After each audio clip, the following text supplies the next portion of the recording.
Hi everyone, this is Dr. Randy, your board certified pediatrician and former investment banking accountant. Good morning on this Saturday morning. It's gorgeous here in New York.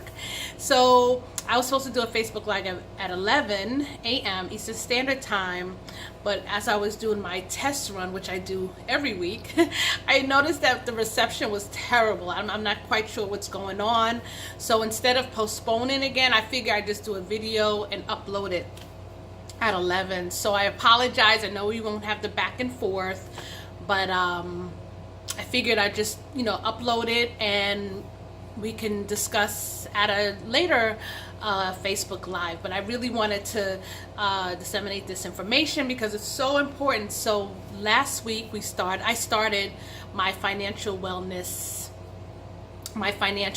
series, because that's the area that I plan to venture in, and as I mentioned last week, I will continue to cover pediatric topics as issues arise, like in the news, or if just something happens throughout my day, my regular work day, where I want to address a particular issue. So I will continue to do that, and if you have questions, please feel free to drop me a line. That's definitely welcome.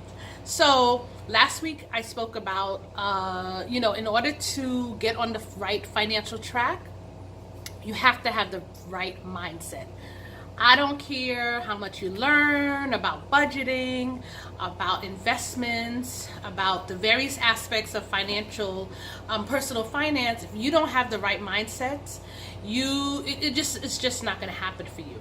So let's explore why some of us don't have the right mindset to financial wellness, or getting on the financial personal wellness track, or why we're in the position that we are in now. I mean, I quoted some statistics last week about credit card debt, mortgage debt, student loan debt, and the conclusion was that we are in some serious financial problems. We are in debt to our, above our heads, and and as being a former medical student, I understand that because I have tons of student loans. So I get it, and but it's still not an excuse for us. We could still have we still have the ability to change our course, but first we have to do it and have the right mindset to do it. So let's explore some of the negative mindset or negative beliefs that we hold. So one of the things is just in regards to money itself. So I just wanted to read off the definition of what money is according to the Webster Dictionary, and it just says, the definition of money is something generally accepted as a medium of exchange, a measure of value, or a means of payment, such as an officially coined, stamped currency, newly minted money. So, I mean, money is just what it is. It's money. It's just a tangible item that we use in our everyday lives to buy and sell and to conduct our affairs.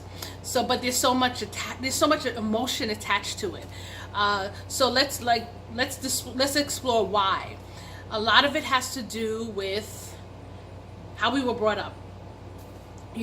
Some of us weren't brought up in a home where finances were discussed, or maybe we grew up in a household where there wasn't a lot of money, so we weren't able to see beyond what was necessary. Like, in some households, you needed money for food, clothing, and a home, a shelter.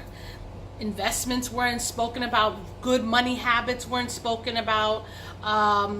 You just did enough to just make ends meet. So that abundance mentality didn't exist. Some of us have just a plain, like almost a poverty mentality. Oh, I'm always broke. I'll never have enough. I never have any money, and it's just like, that drives me crazy. I mean, even when I was growing up, and granted, we didn't have a lot. My mom raised us. My father was disabled, and we didn't have a lot, but in our household you would never hear that. You would never hear that. We would never say that we were broke or we were poor. We just never had that. We never had that kind of talk in the household. You know, we always had enough to cover our needs, and even a little extra, because even, you know, with the little that my mother had, she was able to save. And, you know, it's funny because I wanted to at some point interview my mother, because she's my like financial hero, but she's not down with the Facebook anything. She said to me, Randy, if I don't want my picture on Facebook, I'm sure not going to do a video. But in any case, I thought that was funny, but in any case, she, you know, she's like my prime example of someone who really did it right in her way. But a lot of people are, you know, a lot of people come from homes that are not, who didn't have that. Like, for example, I have, you know, a friend in my past. I had a friend who wanted to buy a home, and we know that, you know, homes are a number one source of investment. Some people don't think it's an investment, but if your home appreciates in value, especially in these past couple of years, we know some people have gained a great amount of wealth through homes, you know, home purchasing. So, you know, she was interested in buying a house. She was renting, and all her life, that was her thing, you know, renting, living in apartments. And she, you know, she really got to a point where she said, you know, I want a home. I have my family, I have my children. And there were people who told her right off the bat that, no, don't do it. You don't need to do that. You know, if you buy a house, you're not going to be able to go on vacation. You're not going to be able to buy clothes. You're not going to be able to do this. You're not going to be able to do that. And for a minute, she was really questioning whether she should do something like that. And, you know, for me, I thought that was crazy, because like in my family, home ownership is such a big thing. I mean, you know, renting is like evil.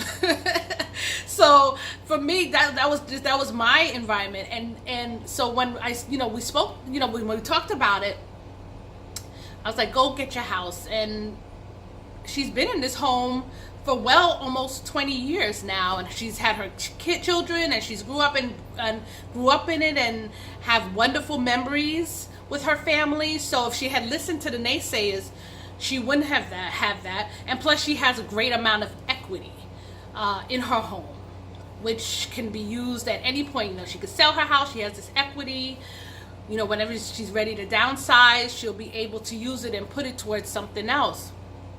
So definitely, you know, your upbringing in terms of what was discussed about finances has a lot to do with your current mindset.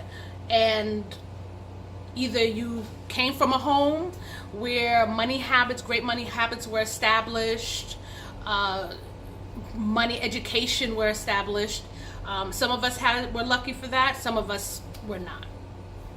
And talking about my friend in particular, the people you hang around with also affects your mindset.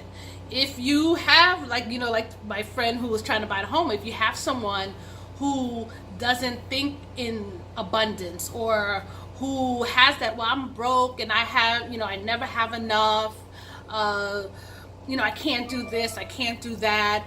Or on the flip side, they have the attitude, well, I have my paycheck, I just got paid, I'm going to go out and I'm going to buy this and I'm going to buy that, I'm going to buy these expensive shoes, these designer shoes, bags, but don't have a 401k, don't have, maybe a piece of property or any kind of investments or assets, then that'll start to seep also. So you should definitely, if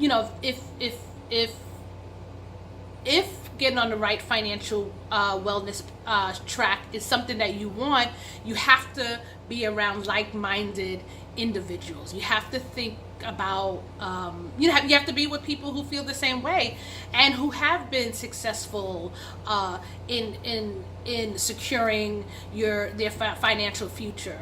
I talked about last week that there are a lot of people, or I talked about an article about in the Washington Post about people in their 70s and like 60s and 70s who are filing bankruptcy for a myriad of reasons, medical bills, or just high, lots of credit card debt, or just a lot of debt in general, and they're filing bankruptcy. So you have to look at the future. You can't live in this, in this, like, this society now where everything, we don't save for something. Everything is right now. We must have it without thinking about the future and not planning for ahead. So definitely surround yourself with the right people. So my story is, I'm a medical doctor. I went to school late in life. In 35, I went to medical school. I was fine. I was doing fine before then, but then I decided to go to medical school, and I incurred like student loan debt up the kazoo. Because when you're in med school, you really can't work, and you really don't, so you don't have income unless you've saved a lot of money for medical school. For these expenses, chances are you're going to be taking out loan debt. So that's where I am, but I know that, I'm in my late 40s. I know that I can get to the point where I want to, and now I'm making the changes to do what's necessary. So I'm not one of those 60s or 70-year-olds who are financially destitute because of circumstances or poor financial choices that they may have made in their life. And there's no judgment, but what I appreciate about, these, like the articles in the Washington Post, is that you see it, you can learn from it. We can always learn, we should always pay attention, say, well, what's the lesson in this? So that's why that article startled me, because I said, well, if I don't make some significant changes, that could be me. That could be a lot of us. And it doesn't even have to be poor planning. It doesn't even have to be, bad financial decisions. Something, you could have a significant medical catastrophe happen where an illness comes along and you find yourself having to pay out of pocket. We know our healthcare system in terms of payments is not the best in this country. So we have to prepare for the future, so that we can have the items that we want. We can create the legacy that we want for our family and friends. We can live the kind of retirement that we desire to live. So how do we go about creating this mindset? Well, the first thing is I believe you have to first forgive yourself. And you have to forgive yourself for past mistakes, because if you're hung up on mistakes that you made or decisions that you made, you can't move forward. So the first thing is to forgive yourself, and that definitely applies to me, because, as I said, I went to medical school at 35. It's not something I had to do, and it turned my whole financial situation around. Completely around. So there's some times where I'm like, wow, I love what I do, but did I really put myself out there? Because yes, I might be able to pay off these debt, but maybe I've lost the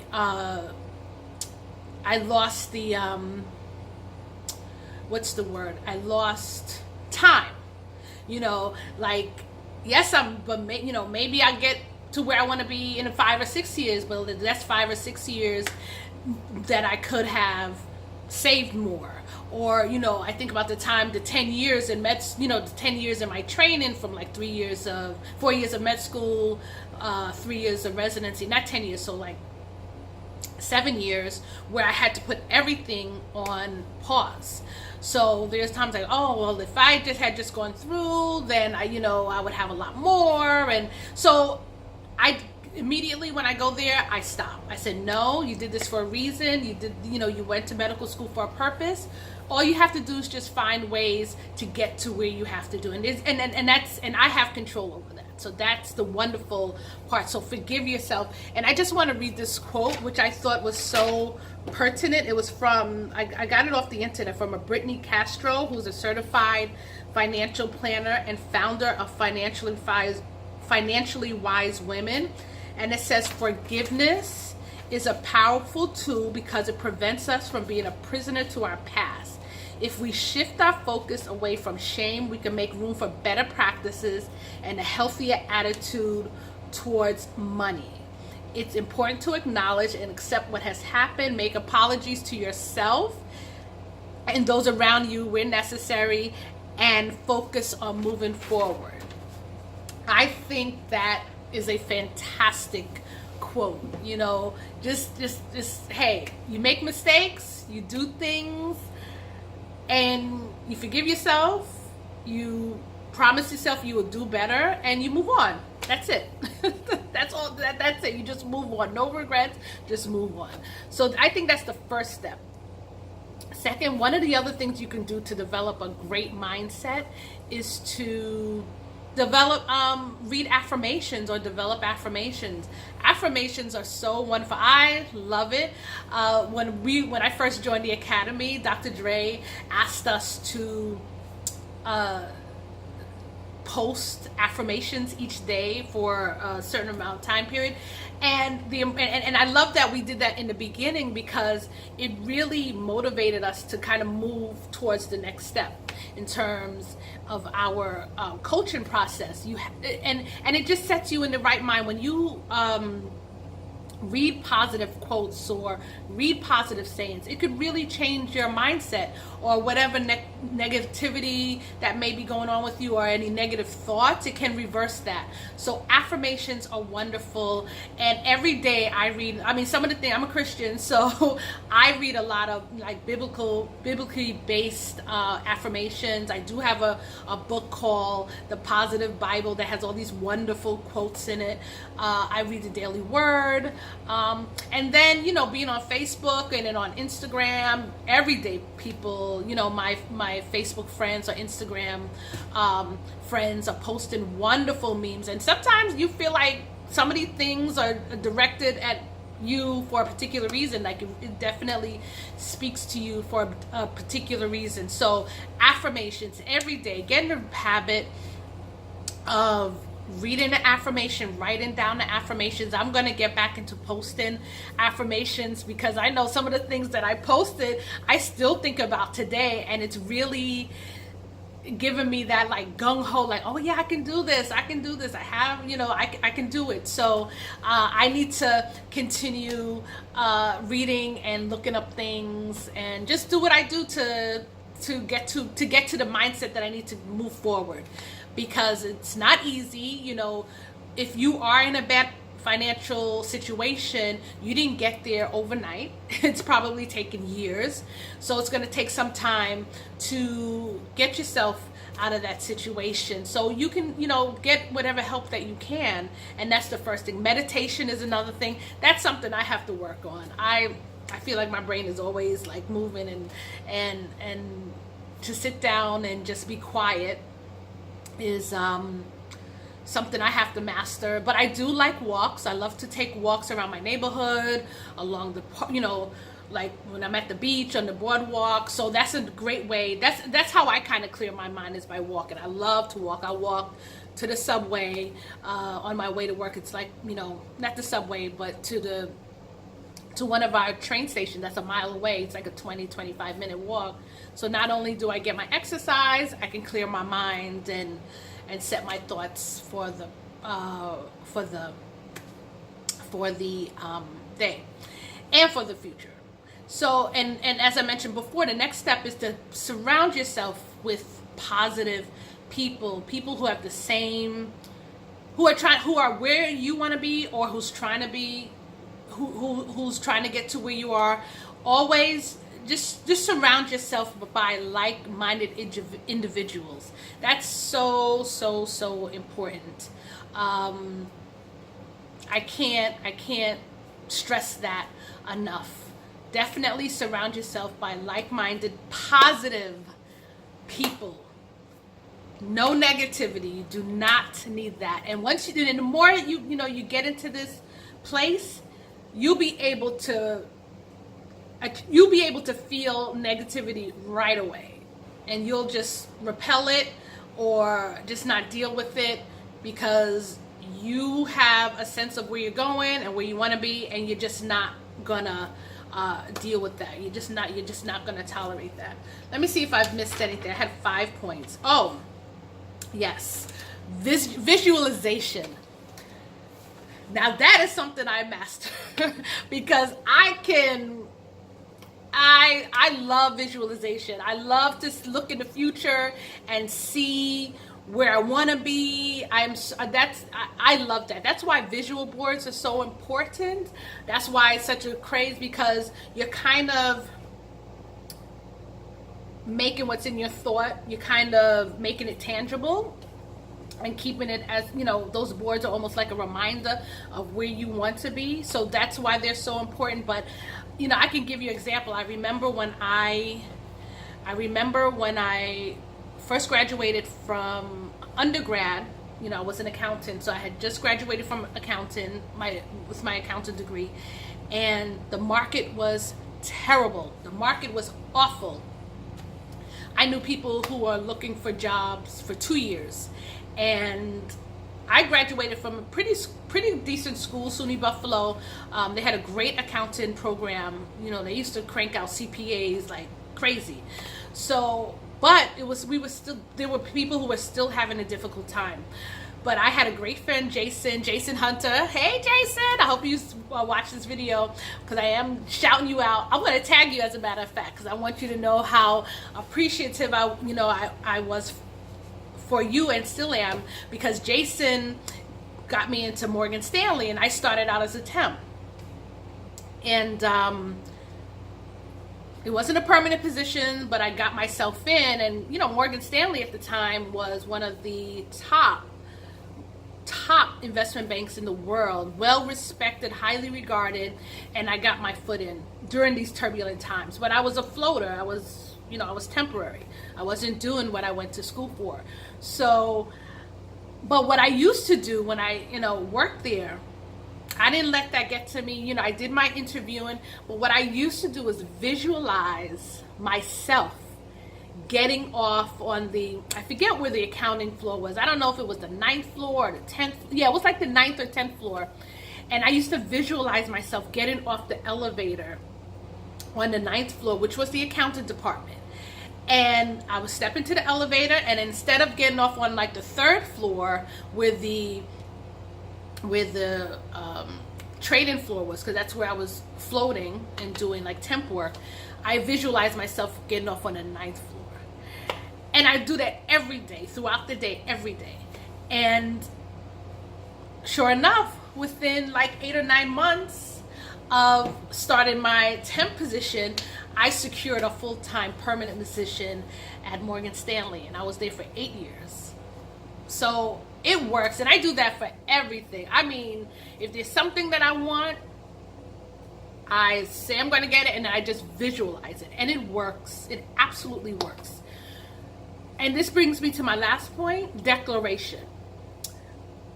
Just if there's something you want, if you want financial wellness, if you want to be debt-free, if you want to pay off that mortgage at a certain amount of time, whatever your desires are in terms of your finances, just declare it. Just say, I'm debt-free. Even if you're not there, say it. I'm debt-free. I will have X amount of money in my bank account. I will retire with this amount. Just make that declaration. And that doesn't mean that it's going to happen tomorrow. Life just doesn't work that way. But you start moving in the direction to, the universe has a way of helping you get to your, has a way of getting you the desires of your heart. And a couple of years ago, there was a book called The Secret, It was such a big thing, and that's basically what the sequel is about. It was really just making declarations, believing in your declaration. That's the other part. You have to believe in it. If you just say something and you don't believe it, it's not going to happen. And again, I can give you tons of examples. When I decided that I wasn't going to do investment banking anymore, and I wanted to go, I wanted to be a doctor, I would say, well, I'm going to medical school. I'm going to be a pediatrician. This was long before I got my MD degree, before I finished residency, my pediatric residency. Oh, I'm going to be a pediatrician. I'm going to be a doctor. I'm going to do this. I'm going to move to California, which I did. Didn't like it that much, but I moved back. But that's I always talk like that. And people who've known me for a long time see that, and they'll say stuff like, "Oh, Randy, if you said it, it's going to happen." So definitely make declarations. You have to believe in it. You have to believe it. If you don't believe it, it's just not going to happen. And last thing I want to say is, after everything, after recognizing or pinpointing negative thinking, after developing ways to develop a good mindset, a proper mindset, positive mindset, show gratitude. Be thankful. Be thankful for where you are. Be thankful for your past that's helped you to recognize some of the things you have to change in your life, and be thankful for the future of where you're going to go. All right, so thank you. I'm sorry I didn't do this live, but I am going to upload this and we can discuss further. There will be no Facebook Live next week. I will have one the following week. I think that's September 6th, Thursday at 8 p.m. So thank you, and have a wonderful Labor Day weekend, and I'll see you on September 6th. Bye.